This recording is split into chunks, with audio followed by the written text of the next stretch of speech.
Hello, today we're continuing in the A-Level Physics Revision series, and in the next two videos we're going to be looking at the subject of fields, and in particular gravitational and electric fields. This video is looking at gravitational fields. By fields I do not mean the things in the country that cows graze in. A field is something which has a value at all points in space.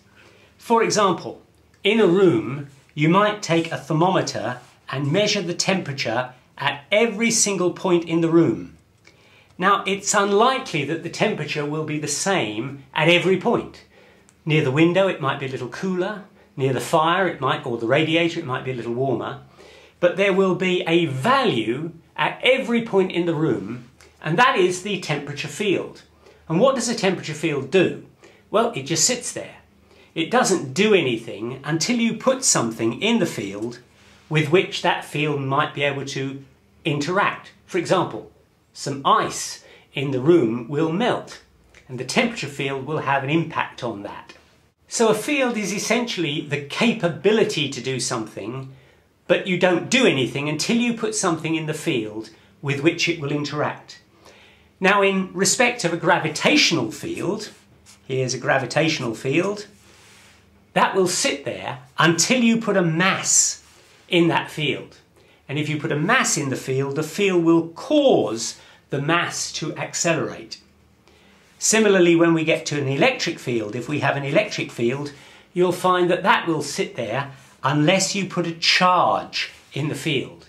And if you put a charge in the field, that charge will be accelerated by the field.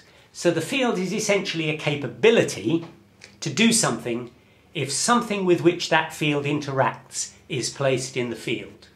Now, it was Newton who discovered that all masses attract one another, and the force of attraction between two masses is equal to minus, I'll tell you why it's minus in a moment, g, which is called the gravitational constant, times the mass of the first object times the mass of the second object divided by r squared, where r is the distance between the two objects. And this makes it what's called an inverse square law.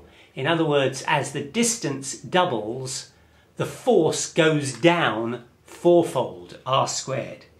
Why is it minus? Because the force operates in the opposite distance, in the opposite way to the distance. So for example, if you're standing on Earth and you're above the Earth by a distance of r, then r is measured upwards, but the force will act downwards, and that's the reason for this minus term here.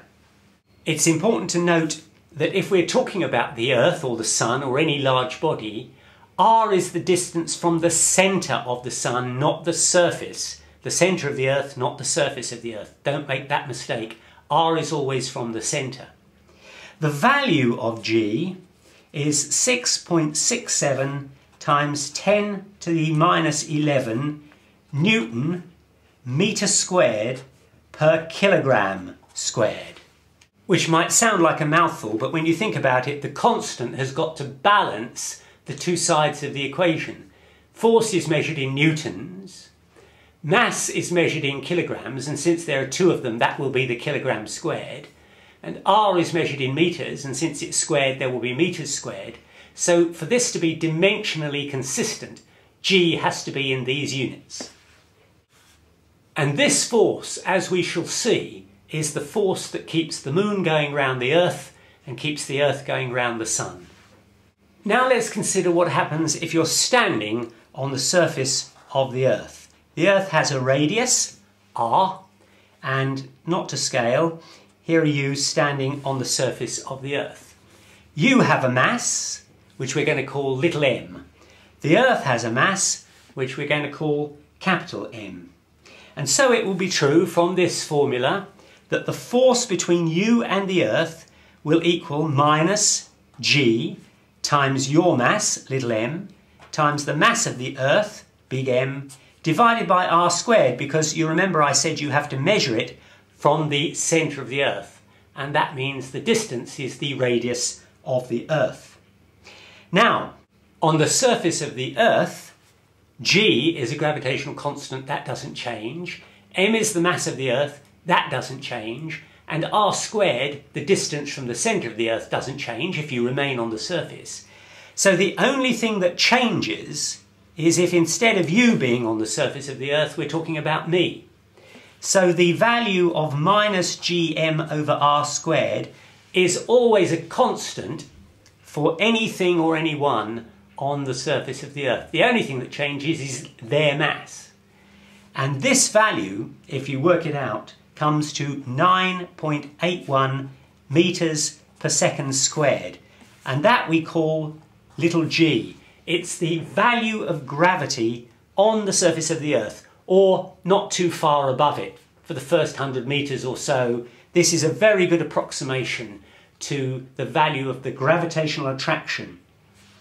So using this formula and replacing minus gm over r squared by little g, you get that F is equal to m times little g. You can put a minus sign, but now there's no radius term, so actually we can just say the force, which will of course act downwards, is equal to the mass of the object on the Earth times g. And that has a very close similarity to Newton's second law, F equals ma. What we're really saying is that the acceleration that you will experience is equal to the value of g. Of course, when you're on the surface of the Earth, you won't go through it because the Earth is strong enough to stop you doing that. But if you're a few meters above the Earth, then you will accelerate towards the surface with the acceleration g, 9.81 meters per second squared. Now this is the position only when you are close to the Earth.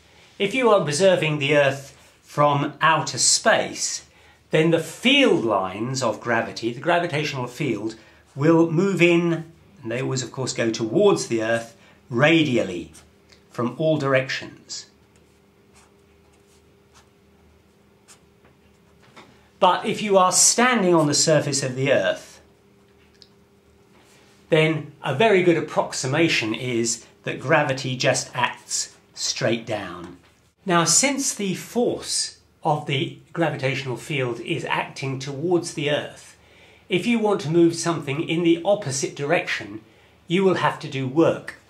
And in doing that work, you will give the object potential energy. That means energy to fall back down again. And the potential energy, which we describe as EP, the potential energy, gravitational potential energy, is equal to minus g, the gravitational constant, times the mass of the Earth, or one object, multiplied by the mass of the object that you're moving away from the Earth, divided by r.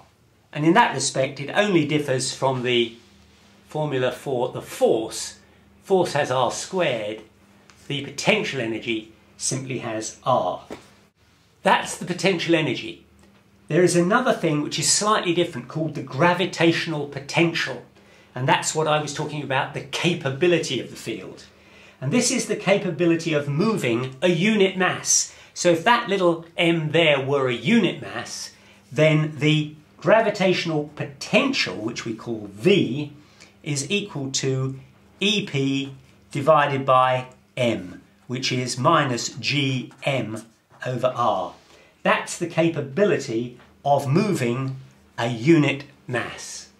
Gravitational forces act between all masses. They even act between two people. But they are so small because the masses are so small that you don't notice them. You don't find yourself being pulled to somebody else. But if at least the mass of one body is massive, then there is a very strong pull. And that can cause things to orbit. So let's consider here the Earth.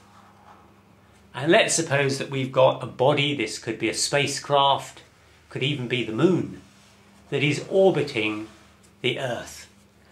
It's supposed to join up there.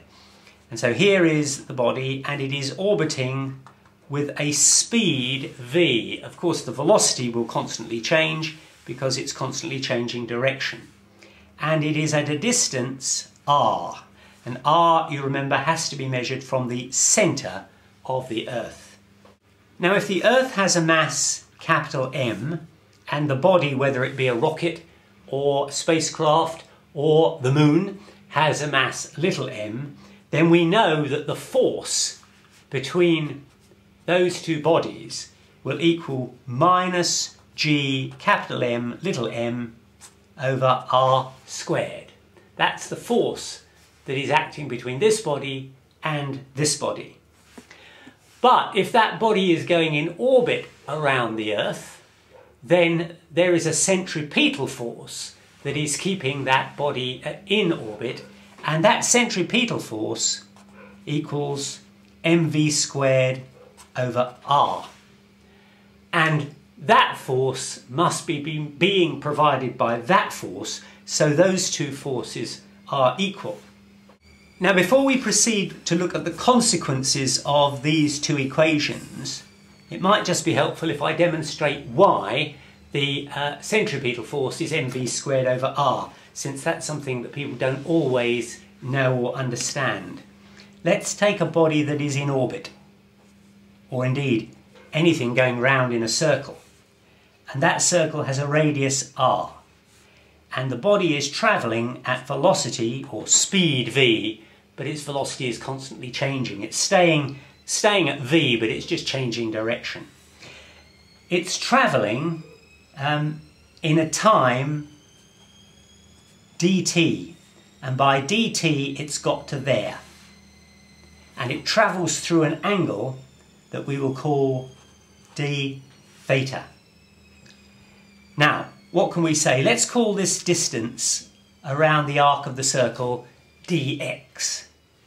Then d theta, if it is measured in radians, is equal to dx divided by r, because that is the definition of a radian. A radian is the arc length divided by the radius.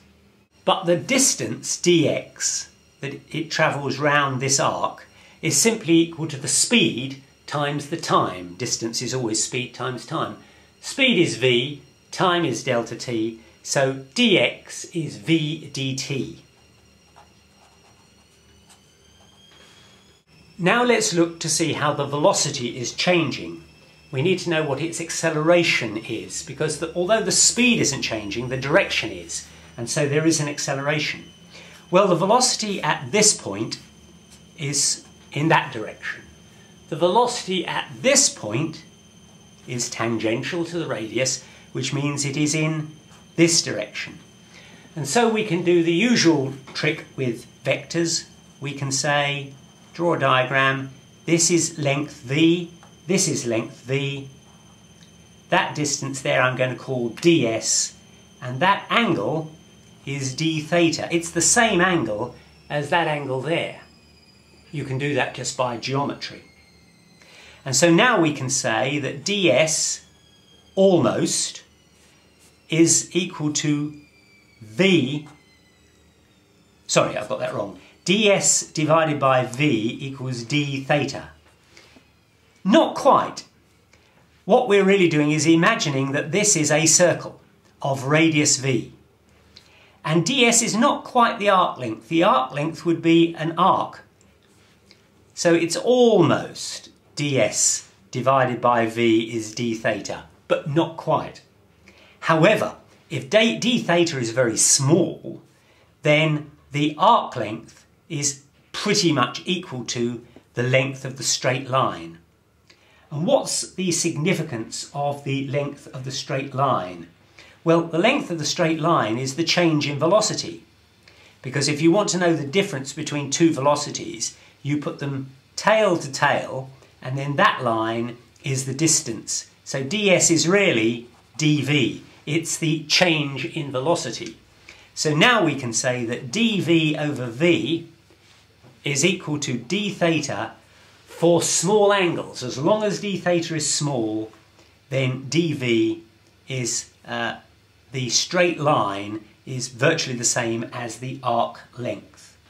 So a brief recap: because the velocity is the same, we can imagine these 2 points as being on the surface of a circle of radius v. If that were the case, then the arc length between these 2 points divided by v would equal d theta. What we actually want is the straight line distance between those 2 points. But if d theta is very small, then the arc length and the straight line are going to be broadly the same. And so this is a reasonable approximation for small angles. Well, now we can equate d theta there to d theta there, which means that we say that dv by v, or dv divided by v, which is d theta, is equal to v dt over r, which also equals d theta. And this means that if we bring v up here, we get v squared divided by r, bring the dt down here, equals dv by dt. But what is dv by dt? Velocity divided by time is acceleration. And so the acceleration is equal to v squared over r. And if you want the force, well, the force by Newton's second law is mass times acceleration, and that is mass times v squared over r. And that's why the centripetal force is mv squared over r. Okay, after that little detour, we can now go back and look at the significance of the gravitational force being supplied, or being the cause of, the centripetal force. And if that's the case, we can say that this force equals that force. So let's write those down. Actually, strictly, of course, this force should be minus as well, since the force acts inwards, whereas r is measured outwards. So they're both minus, which means you can lose the minuses when you equate them, and you can say that gmm divided by r squared, which is the gravitational force, is equal to mv squared over r, which is the centripetal force. And that means that v squared equals gm little m over r squared, and now you have to bring r over m. The m's cancel, one of the r's cancel, and you get v squared is gm over r, which means that v is equal to the square root of g capital M over r. So the velocity of an orbiting body is equal to g, the gravitational constant, times mass, the mass of the Earth if that's what we're thinking about, times r, which is the distance from the centre of the Earth. How long does it take that orbiting body to complete one complete orbit? Well, that time is called capital T, and time will be the distance divided by the speed. What is the distance of one orbit? Well, it's the circumference of the circle, 2 pi r, where r is the distance from the centre of the Earth to the position where the orbiting body is, divided by the speed, which is v. And that equals 2 pi r divided by v. Well, v is square root of gm over r. So if you divide by v, that becomes the square root of r over gm. And if you square 2 pi r, you get 4 pi squared r squared. That can now go inside the square root. So we're squaring 2 pi r to get 4 pi squared r squared times r over gm. And that gives you that the time to complete the orbit is equal to the square root of 4 pi squared r cubed divided by gm. That is the time to complete the orbit. And it's started to get sunny, so I hope that it's not being too much of a problem seeing the words on the screen. It is terrible to do so, but I have blotted out the sun. There is something called a geosynchronous orbit. If you take the Earth, you can have a satellite that takes precisely 24 hours to do an orbit. That is to say that it spins, or it does one complete orbit, in the same time as the Earth spins on its own axis. And that means it appears to be stationary. If you are on the Earth and the satellite is overhead, then as the Earth spins in 24 hours and the satellite spins in 24 hours, the satellite will always be directly above you. And that's necessary if, for example, you want a satellite to beam you television pictures. It's no use if the satellite moves out of position, because then the dish aerial won't be able to pick it up. So what we want to know is, how far above the Earth does a satellite have to be if it is going to orbit the Earth in once every 24 hours? Well, we know that by definition t must equal 24 hours, and that will have to be converted into seconds. We also know, because we've just calculated it, that the period is equal to the square root of 4 pi squared r cubed divided by gm. This means that t squared, we're just squaring on both sides, is 4 pi squared r cubed over gm. And now we want to rearrange that for r cubed. We want to find out what r is, because we want to know how far from the centre of the Earth, remember, from the centre of the Earth, that satellite has to be. Well, r cubed is going to be t squared gm divided by 4 pi squared. And that means that r is going to be the cube root now of t squared gm divided by 4 pi squared. Now t, we know, has to be 24 hours, but that has to be calculated in seconds, so it's 24 times 60 times 60 seconds. G is the gravitational constant, we know that. M is the mass of the Earth, if that's what we want to orbit. And 4 pi squared, of course, is well known. And if you put all those numbers in, you will find that r, the distance from the centre of the Earth, is 4.23 times 10 to the 4 kilometres. But that's from the centre of the Earth. How far above the Earth does it have to be? Well, the radius of the Earth is very approximately 6.4 times 10 to the 3 kilometres, about 6,400 kilometres. So if you want to know how far above the surface of the Earth, then you have to take that distance minus the radius of the Earth. And if you do that, then you find that the height above the surface of the Earth that the satellite has to be is 35,900 kilometres, which is very roughly 22,000 miles. So a geosynchronous satellite, that is one that will stay above your head for the whole 24 hours, has to orbit at about 22,000 miles above the Earth. A man called Kepler lived just before Newton, and he made 3 discoveries about the way planets orbit around the Sun. Most of us think planets orbit in a circle. In fact, Kepler found that they move in an ellipse. An ellipse is a kind of squashed circle, although in fact the circle of the planets round the Sun is almost a circle, and a circle very often will nicely describe it and you get pretty accurate results. But strictly it's just a slightly squashed circle, an ellipse. Kepler also found that the planet, if this is the Sun and this is a planet, say the Earth, the planet sweeps out equal areas in equal time.